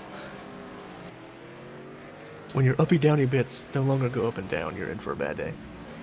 Kind of like a lot of things in life. Yeah, up and downy bits, turnologist. I think we gotta patent that one or copyright it, whatever we do. Race Clark is all over the back end of the 90 for Corey Lindsey right now. He said, "Look, I haven't done anything all race, but be smart and conservative. I'm gonna get this spot at the end." He wants that stat, Thomas, if it were. If I'm, well, I guess it's hard for your teammates to tell you, but hey, don't try. Well, the 90's gonna let him by. There's to say, don't try too hard because that 90's still gonna make a pit stop. I'm assuming, unless he's ultra gas man here. Might have Brad Keselowski on our hands with saving fuel. It's like Story's gonna take a look there. He locked him up there. The 90 coming into the corner. Doesn't get him, though. Gonna have him here. This is gonna get dicey. Oh, he thought better of it, thank God. That is not a passing zone.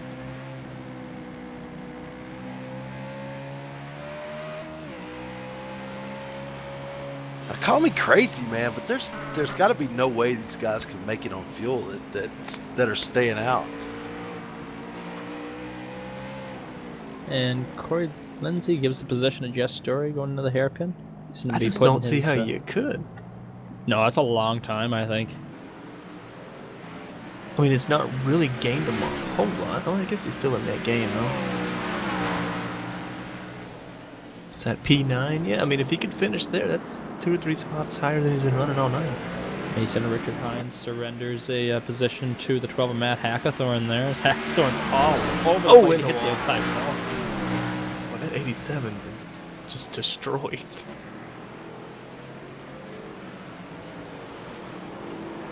Fabricators back home ain't gonna be happy to see that car. No, definitely not. I might just leave it in the sand. Battle. He's P12, Thomas. Yeah, let's not talk about that. He's looking. Ooh. All right, here comes Nathan Velez coming down the pit road. The leader's trying to get around this lap traffic here.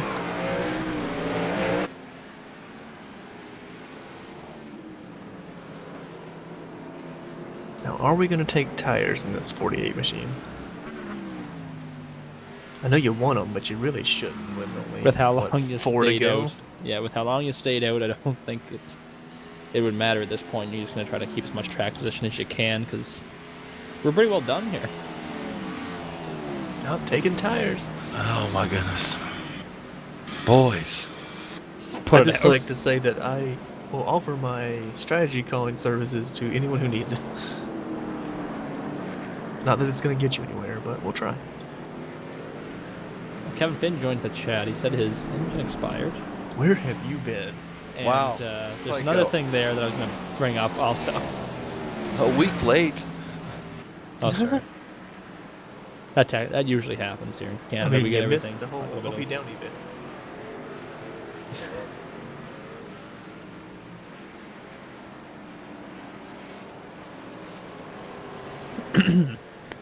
Anyway, a good race happening here. Jess Story has moved himself back up into 7th spot. Looking for that storybook ending. As Peter Short finally clears all this lap traffic, that was quite the battle he had there.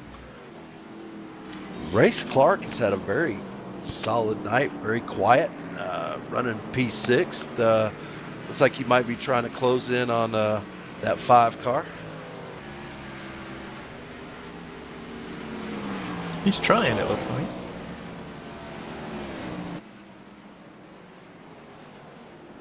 We know Sam Close had that little contact, well, we say little, fairly good contact with the wall earlier. Looks like a lot of it fixed, but I'm sure he didn't, he didn't lose a lot on pit lane, so he didn't get it all fixed. Race Clark is gaining here. Got 16 to an 18 last lap. That's pretty good chunk, and then you got Jess Story right there breathing down their neck.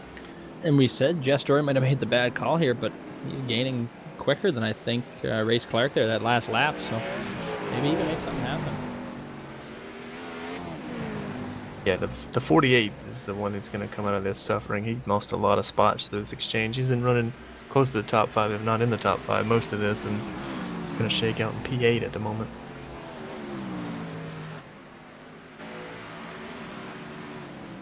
Ooh, 7 ran wide there. Yeah, using up every inch of track, and I believe that's turn 10 there.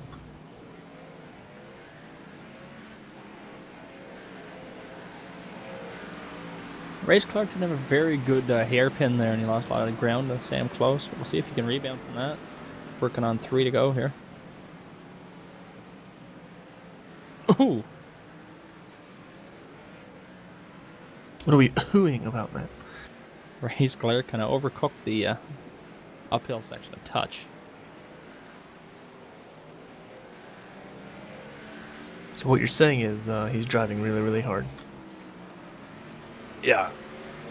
He's trying to hot it up. Oh. Well, as long as his uppy downy bits keep working, he should be fine.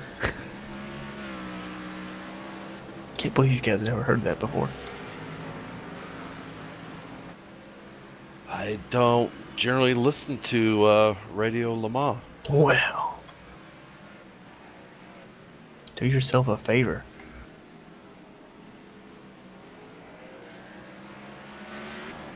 Ooh.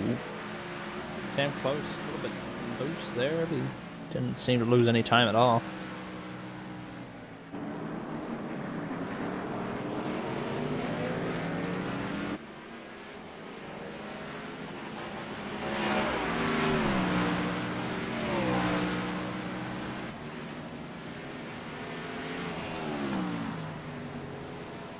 Yeah, still, oh, made a good chunk in right there. Almost overdrove it, though.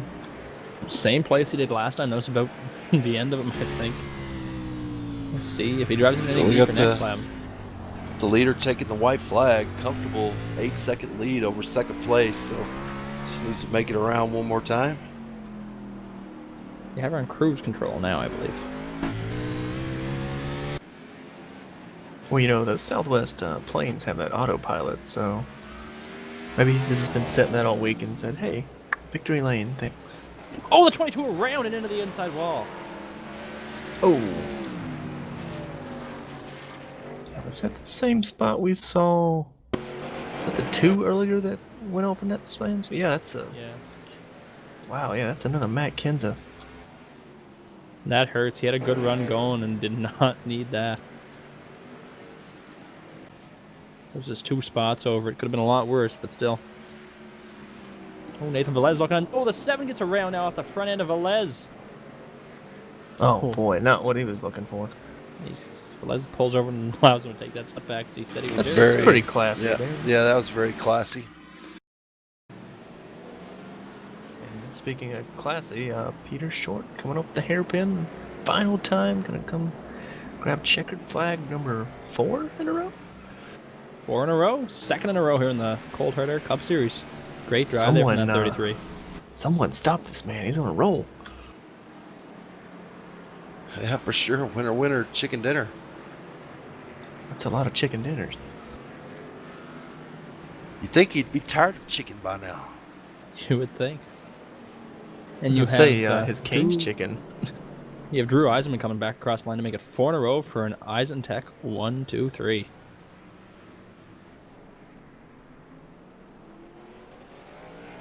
Paul Ross gonna bring it home P4, top finishing 3OG car tonight. Followed by, I believe, his teammate as well, the 5 car, Sam Close. Oh, the 22 of Race Clark. Well, we got a battle Motor between the expired. 7 and the 48 still. This is for position. Ooh, 7 overcooked the hairpin.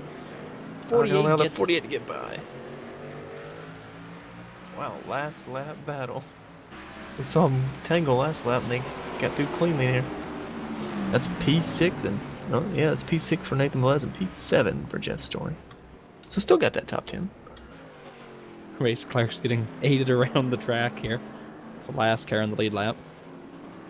Get a little help from his teammate there. Now in NASCAR that's frowned upon, so...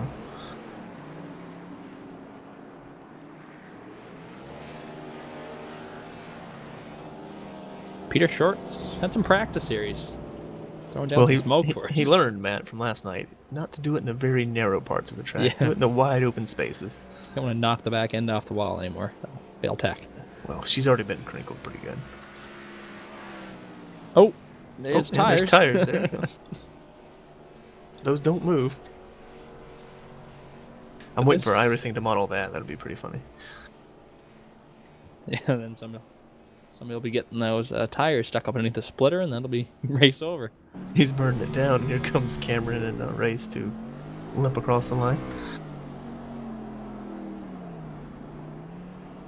Not sure that's gonna matter because he's technically already been scored a lap down. Looks like he's doing a slalom there with those tires. It's about principle, Okay. I guess. I mean, once you've lost the lap, you're not gonna get it back anyway. As he slides her into pit lane there. Well, that was a very eventful opening. I mean, not opening. Well, I'm already having my stroke, boys. Closing laps there. 22 around, the 7, the 48 battling, went around there. Incredibly exciting, that's for sure. And I know Peter Short had an exciting night when he didn't want to, but then he's going to go take a ramp here. And he kills a whole bunch of fans in the grandstand. So thanks for coming, guys. They weren't needed. How's to refill those next race? That's a pretty good hang time there.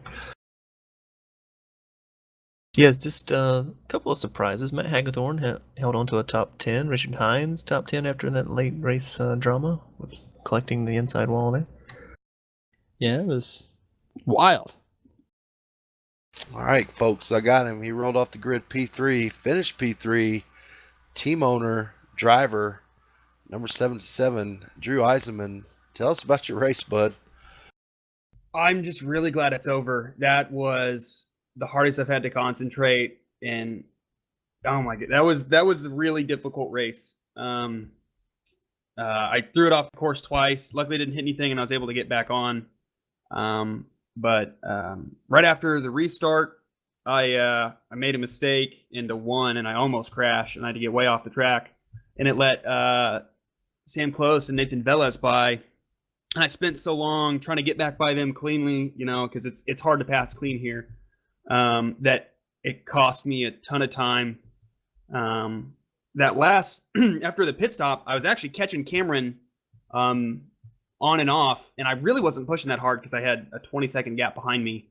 So I wish I could have not screwed up on the restart, because I think I could have at least been with Cameron. Who knows? It's easy to say that in hindsight, but really difficult conditions today for sure.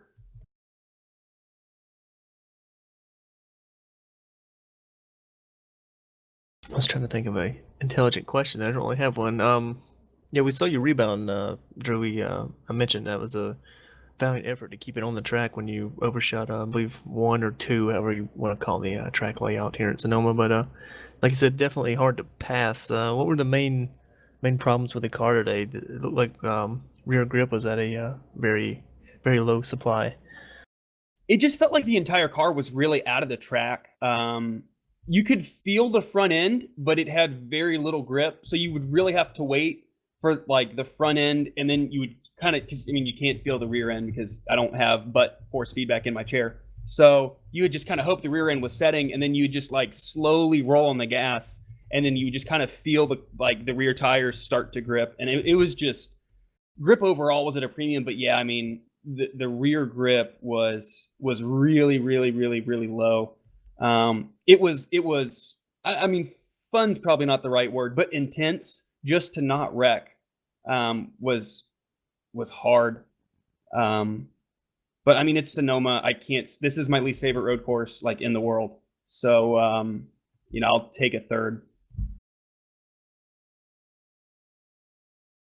You had another good run tonight there, Drew, and I know you must be happy with another Eisentech 1, 2, 3 for the 4th race in a row here in 3 wide. Yeah, it almost wasn't. Peter had his incident. I know Cameron had a couple moments. Aisha had a couple moments. And then Race had a deal in the last lap. It could have been a 1, 2, 3, 5, but it also could have been a 20th, 21st, 22nd, and 23rd. Like all last, because we all 4 of us had pretty significant mistakes that could have cost us it.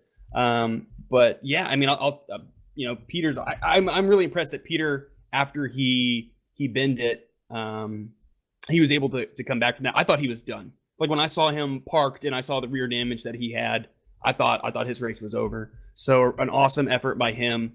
And then Cameron made I think a couple mistakes late. That's what he indicated on TeamSpeak. I didn't see it. And then I don't know if outright speed, right circumstances, but I felt like if I hadn't screwed up and cost myself a ton of time there on that last segment, that I could have competed with them. So yeah, we'll take all the top 3 and then another top 10 for the 4th car. So yeah, good result for the team. All right, Drew, appreciate you joining us. Congrats, solid run tonight for you and your team again. I'm sure we'll see you next week. Yeah, thanks, guys.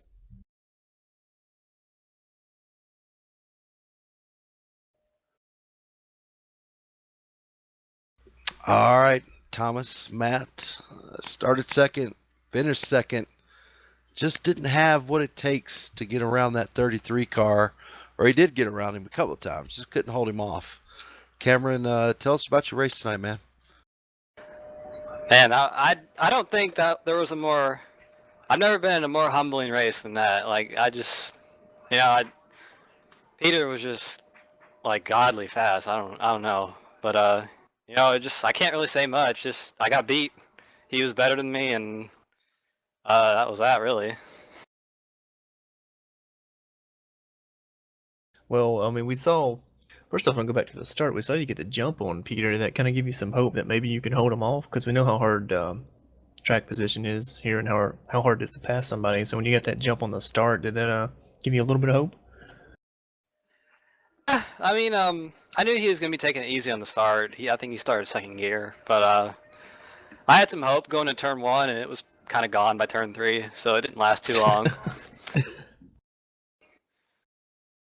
But I felt like I could. I was only like 2/10 off in practice, then he was a little bit quicker in qualifying. But I thought I was going to be a little bit closer in the race, but I don't know. It's just I got beat. Oh, that's all I can say, really. Well, that's how the field felt last night, I believe, too. He just kind of set his pace and drove away from everybody. Yeah.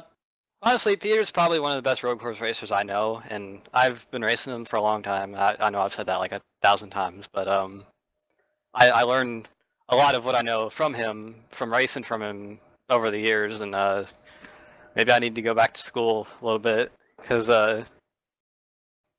he's obviously really good. I think everybody can see that. Well, Cameron, we heard a lot about how little rear grip that a lot of the guys had. How bad did that affect you? I know a couple of the trouble spots from my experiences coming down from the top of the hill there towards the first right-hander, or the first hard right-hander. Was that something that was hard to kind of cope with? Oh yeah, definitely. I felt like I was losing most of my time on Peter, probably in after the 2 slow corners off 11 and I guess 7, that question mark corner.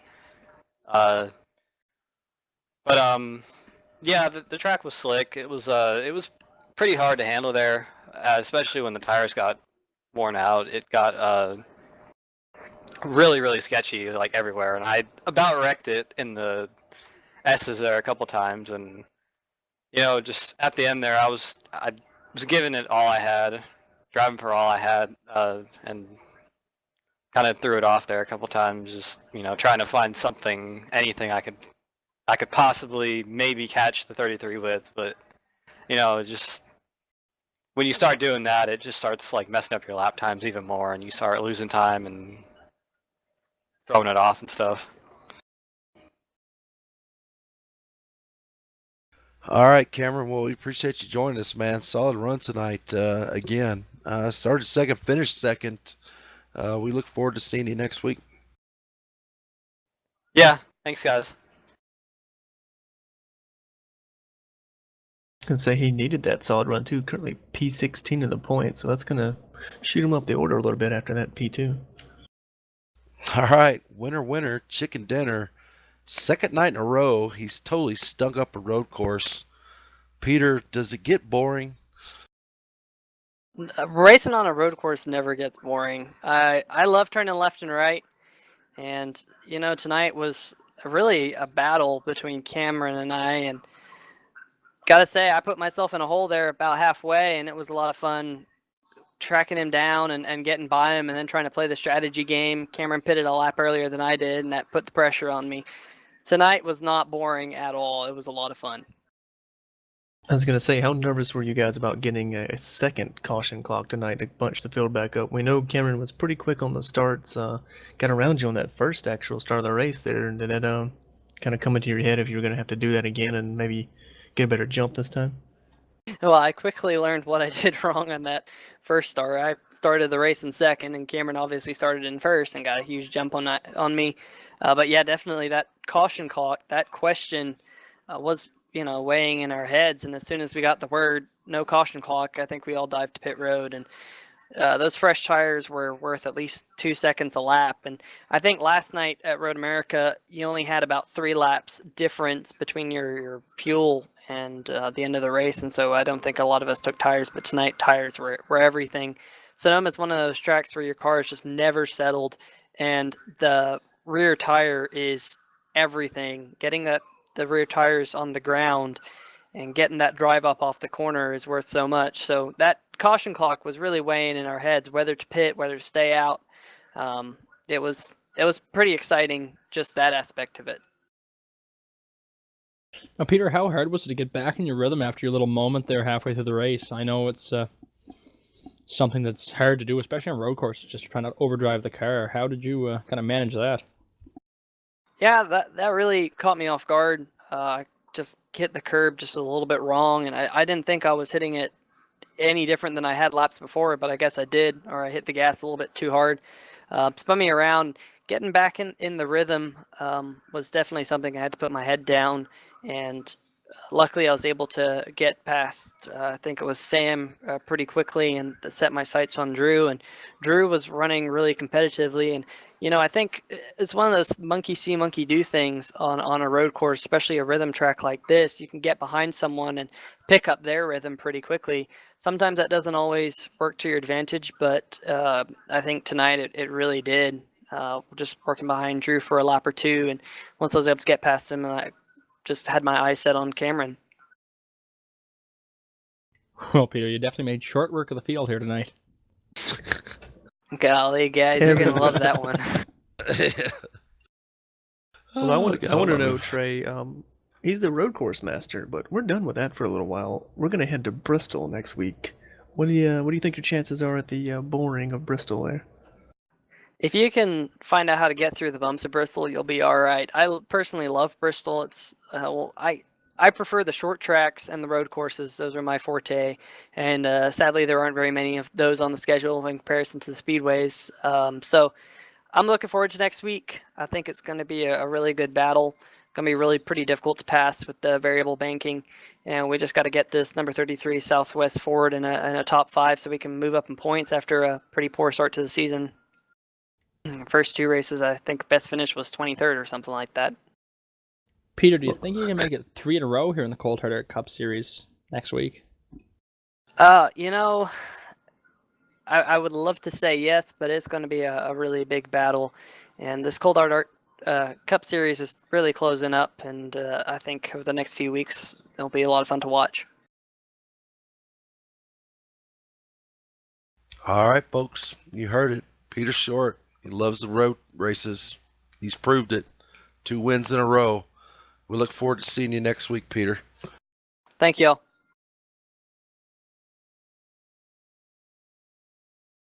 Now, like we said, boys, next week we go to Bristol here in the Cold Hard Art Cup Series, then Vegas, Iowa Auto Club. So you've got your gambit of tracks coming up, from big, bumpy, fast at Vegas there, and then Iowa, very, very tricky, bumpy short track.